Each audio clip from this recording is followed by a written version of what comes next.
Good evening, HIT. So I've recorded this a couple of times, but it seems like my computer is cheap, so my audio goes in and out. I record, but let's begin. So advancement barriers HIT.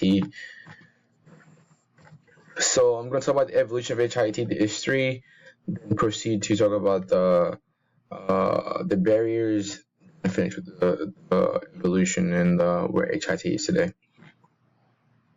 So history, the early 1960s, the initial use of computers, which was actually in a healthcare setting. Camino Hospital was the most prominent pioneer in the use of data processing methods.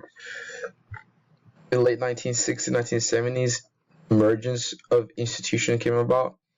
National Library of Medicine, NLM, subdivision of the National Institute of Health, NIH.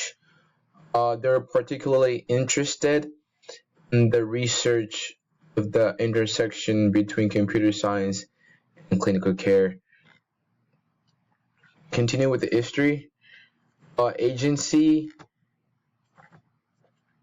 for Healthcare Research and Quality in the 1990s, about HRQ, was established to promote major research demonstration programs in HIT. Americans Medical Informatics Association, AMIA, was formed to provide expertise to advisory bodies and to those formulating policies in the area of HIT. The federal level, we have the couple actually Veterans Health Information System and Technology Architecture, VISTA. They were the most prominent in the influence of quality, efficiency, and health clinical care data management nations veteran hospital. I'm pretty sure we've heard of HIPAA, the Health Insurance Portability Accountability Act, 1996, played a major role in the development of privacy, security, data rules created by the Secretary of Health and Human Services. So that's a brief history, IT right there. So the barriers article mentioned. Also, there are a couple of barriers. You have cultural barriers, business barriers, you have and structural barriers as well. On the cultural side, you have the reluctance to embrace IT by clinicians. You could say it's a lack of appreciation from a strategic standpoint to effectively incorporate IT, addressing their physical quality and organization challenges.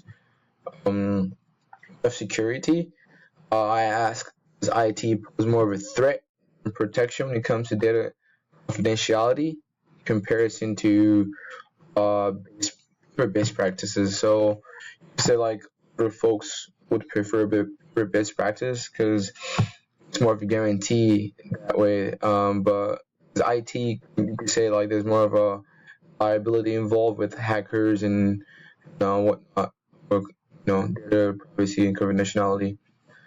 So you have technical challenges, lack of adequate training, computing technology, effectively interoperate between healthcare and IT.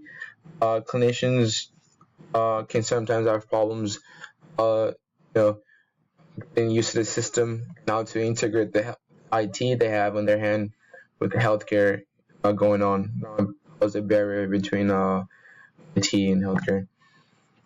Next, we have the business. Is it cost effective? I should ask.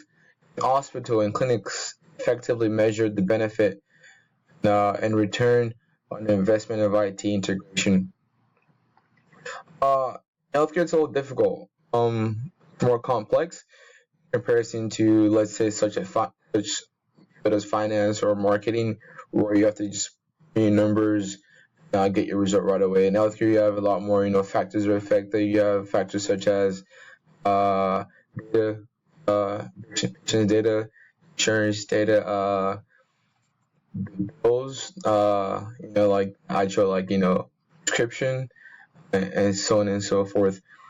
Do clinicians find it necessary to adopt IT, since the benefits are often viewed to be directed towards patients, payers, and health system, with less directed benefits to physicians themselves? Some might say all the benefit of using IT more towards the patients and the insurance and the payers, rather than like getting portion of benefit to the physicians themselves. Might be like accept using IT or integrating IT in healthcare. So structural barriers. Coordination. Meet IT standards or lack thereof from a federal standpoint in the healthcare industry has created a universal barrier for concrete adoption of IT structure across the U.S. What I mean by that is, it isn't like a gold standard, like a software that's used universally across the U.S. and it must use regardless of what setting you're in. There isn't that law from the federal saying you must use your software. So like that could be like a little barrier into choosing like or into integration into healthcare. Some might say I have this software, you have that software, but they're all good. But it's a barrier and of such. Most are buying the technology, not necessarily the one using it. So your boss could buy your technology, saying this is the best, but you might not have an idea of going on with it. It's a barrier as well. I saw the article moved from a barrier to changed and driving force behind IT nowadays and the improvement.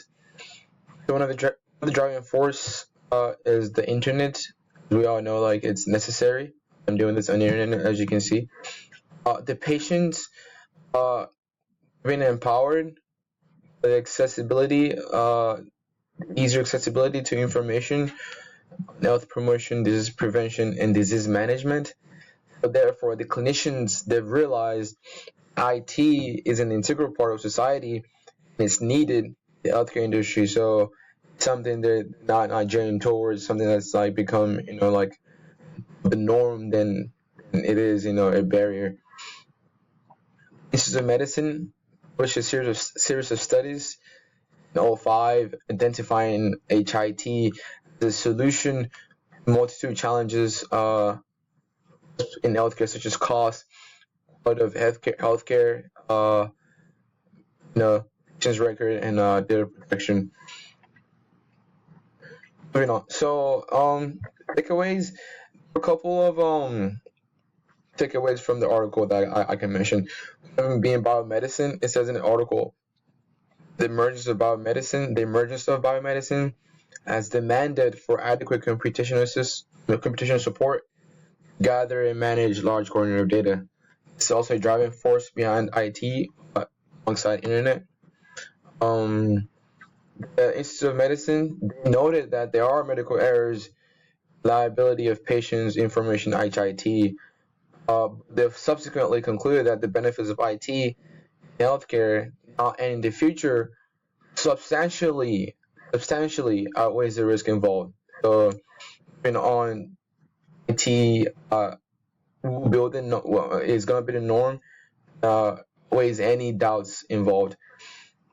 The conclusion, article highlighted the history of HIT and the barriers it poses in its integration, the inevitability of transition into today's healthcare arena. The article outdated sorta. It was published in 2005. The information presented slightly outdated. However, though most of it is correct, and most of it points towards the growth of HIT as we're experiencing it today, as we know it today. How can you use this in a healthcare setting? A job setting, you can apply this knowledge from this article or from this presentation into your work environment by being more diligent with patient's record and information. You can have an history of where HIT came from, where it's going, the importance of it nowadays in comparison to what it was about decades ago. Thank you.